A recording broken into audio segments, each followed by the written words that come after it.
ହରିନାମର ହରିନାମର ମହିମା ଶୃଙ୍ଖଳାରେ ଆମେ ଶ୍ରବଣ କରୁଥିଲେ।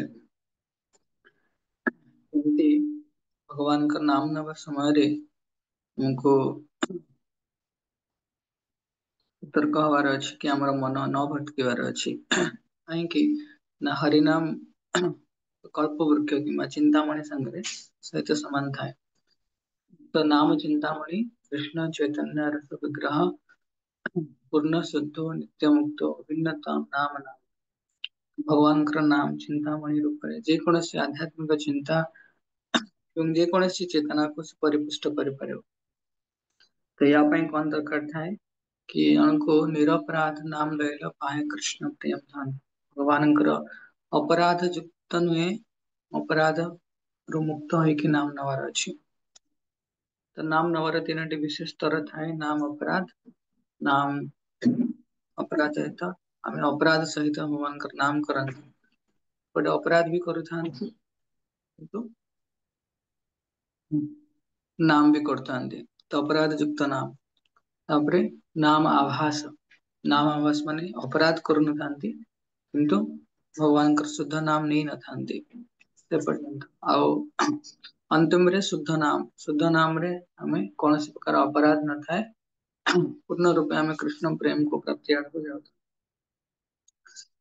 ଆଉ ଅପରାଧ ମୁକ୍ତ ନାମ ଅର୍ଥାତ ଶୁଦ୍ଧ ନାମ ନବାର ପ୍ରଥମ ନାମ ନବା ମାତ୍ରେ ସମସ୍ତ ପାପ ନଷ୍ଟ ହେଇଯାଇଥାଏ। ଏଥିପାଇଁ ଭକ୍ତିର ବିଶେଷ 6ଟି ଲକ୍ଷଣରୁ କୁହାଯାଏ ଗୋଟେ ଲକ୍ଷଣ ଅଛି ଶୁଭଦା, ସବୁ କିଛି ମଙ୍ଗଳମୟ ପାବନକାରୀ ରୂପରେ ହରିନାମ ଆମ ସାମ୍ନାରେ ପ୍ରକଟ ହେଇଥାନ୍ତି। କିନ୍ତୁ ଏଇ ସବୁ ୟା ଯୋଉ ଇଫେକ୍ଟ ଅଛି ପ୍ରଭୁପାଦ ଭାଗବତମର ପ୍ରିଫେସ୍ ଭାଗବତମର ପ୍ରିଫେସ୍ ମାନେ ଆମୁଖରେ ପ୍ରଭୁପାଦ ଲେଖୁଛନ୍ତି କି ଯଦି କି ଭାଗବତମର ଦଶମ ସ୍କନ୍ଧକୁ ସିଧାସଳଖ ପଢିବ ତାହେଲେ ସିଏ ତାକୁ ପଢିବାର ଯୋଉ ଇଫେକ୍ଟ ଅଛି ତ ତାକୁ ମିଳିବନି ହେଲା। ତ ଇଫେକ୍ଟ ଅଛି ମାନେ ତାର ସେଇ ଯାହା ତାର ପରିବର୍ତ୍ତନ ଆସିବା କଥା ଭାଗବତମ ପଢିବା ପରେ ସେଇଟା ଆସିବନି। ତେଣୁ ଆମେ ଭଗବାନଙ୍କର ନାମ ଯେତିକି ଇଫେକ୍ଟ ଶୁଣିଲେ କି ହରିନାମ ଚିନ୍ତାମଣି ସମସ୍ତ ପ୍ରକାର ଇଚ୍ଛାକୁ ପୂର୍ଣ୍ଣ କରିପାରିବ, ଆମକୁ ଶୁଦ୍ଧ କୃଷ୍ଣ ପ୍ରେମ ପ୍ରଦାନ କରିପାରିବ।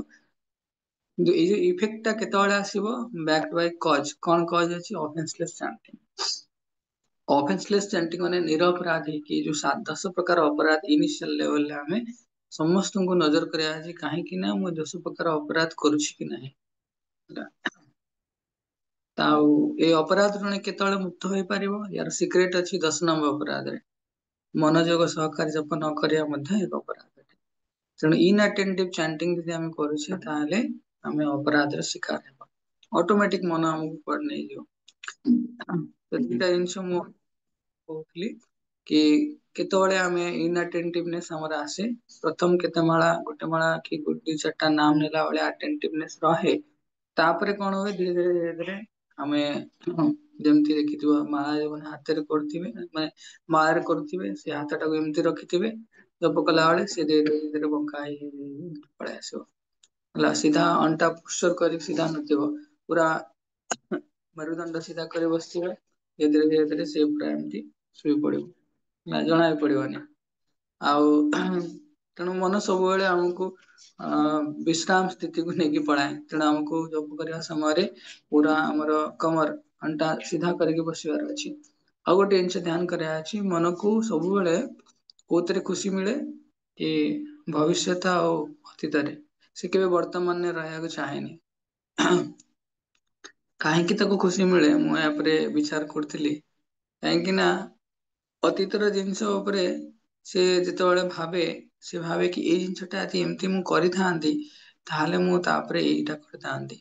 ଆଉ ସବୁ ଜିନିଷ ମୋର ନିୟନ୍ତ୍ରଣ ଭିତରେ ଥାନ୍ତା ମୋ ହିସାବରେ ମୁଁ କରିପାରିଥାନ୍ତି। ତ କେତେ ସୂକ୍ଷ୍ମ ରୂପରେ ଆମର କଣ୍ଟ୍ରୋଲିଂ ମେଣ୍ଟାଲିଟି ଅଛି। ଯେକୌଣସି ଜଗତ ଭୌତିକ ଜଗତରେ ଯେକୌଣସି ପରିସ୍ଥିତିକୁ ଭୋଗ କରିବା ପାଇଁ କେତେ ସୂକ୍ଷ୍ମ ରୂପରେ ଆମେ ଆମର ନିୟାମକ ଯୋଉ ସ୍ଥିତି ଅଛି କଣ୍ଟ୍ରୋଲିଂ ମେଣ୍ଟାଲିଟିକୁ ଇଏ କରନ୍ତି। ଯଦି ଆହୁରି କିଏ ଆନାଲିସିସ୍ କରିବ ଦେଖିପାରିବ ତ ସେଇଥିପାଇଁ ମନ ସବୁବେଳେ ଆନନ୍ଦ ନିଏ କୋଉଠି ଅତୀତରେ ନହେଲେ ଭବିଷ୍ୟତରେ। ହେଲା ବର୍ତ୍ତମାନରେ ସେ ରହିବା ପାଇଁ ଚାହେଁ, କାରଣ ବର୍ତ୍ତମାନ ତା କଣ୍ଟ୍ରୋଲରେ ନାହିଁ। ଅତୀତ ଭବିଷ୍ୟତର ଭାବନାକୁ ତା କଣ୍ଟ୍ରୋଲରେ ସେ ଆଣିପାରିବ। ଅତୀତର ଭାବନାକୁ ଯାହା ଘଟିଛି ତାକୁ ସିଏ ବି କଣ୍ଟ୍ରୋଲରେ ଆଣିପାରିବ, କିନ୍ତୁ ସେ ସବୁବେଳେ ଲିଙ୍କ କରେ ଅତୀତ ଆଉ ଭବିଷ୍ୟତକୁ। ବର୍ତ୍ତମାନରେ ରହିବା ପାଇଁ ଚାହେଁନି।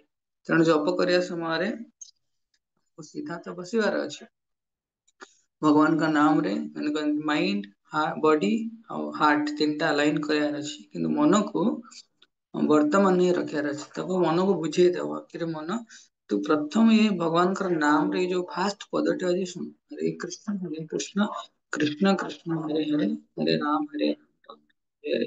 ମନକୁ ଛୋଟ ଛୋଟ ଟାସ୍କ ଦବ କି ଏତିକି କମ୍ପ୍ଲିଟ କରିବୁ, ତାପରେ ପର ମହାମନ୍ତ୍ର ଆମେ ଦେଖିବା। ଫାଷ୍ଟ ମନ୍ତ୍ର କମ୍ପ୍ଲିଟ ହେଲା ପରେ ଜମା ସ୍ପେସ ଦବନି, ହେଲା ଭାବିବାକୁ ଦବନି କି ନାଇଁ ୟାପରେ କଣ କରିବି। ନାହିଁ, ତୁରନ୍ତ ନେକ୍ସଟ ଟାସ୍କ, ଛୋଟ ଛୋଟ ଟାସ୍କ ମନକୁ ଦବ କି ନାଇଁ ୟାପରେ ଏଇ ମନ୍ତ୍ର ଟା ଶୁଣିବାର ଅଛି, ଆଉ କିଛି ଏପଟ ସେପଟ ହବାର ନାହିଁ। ତେଣୁ ଏଇ ମନୋଭାବରେ ଆମ ପାଖରେ ଟାର୍ଗେଟ ଅଛି, ବହୁତ ବଡ ଟାର୍ଗେଟ ଆଚିଭ କରିବା ପାଇଁ। ଶୁଦ୍ଧ କୃଷ୍ଣ ପ୍ରେମ ନିରପରାଧ ନାମ ନବାର ଅଛି, ଆଟେଣ୍ଟିଭ ଜପ କରିବାର ଅଛି, ସିଧା ହେଇକି ବସିକି ପ୍ରେଜେଣ୍ଟଲି ଆମେ ଜପ କରିବା। ତେଣୁ ଏତିକି ଆମେ ମନୋଭାବ ନେଇକି ଆଜି ଭଗବାନଙ୍କ ନାମ ଗ୍ରହଣ କରିବା, ତାକି ଭଗବାନଙ୍କ ନାମର ସେହି ଇଫେକ୍ଟ ଆମ ଉପରେ ହବ। ଠିକ ଅଛି, ହରେ କୃଷ୍ଣ। ତା ସହିତ ଆମେ ବୈଷ୍ଣବ ମାନଙ୍କୁ ପ୍ରଣାମ କରିବା। ବୈଷ୍ଣବ ମାନେ ବଂଶାକଳ୍ପତରୁ ସଦୃଶ, କ୍ଷମାଶୀଳ, ଦୟାର ସାଗର, ପତିତ ଜୀବନ ଉଦ୍ଧାର କରେ।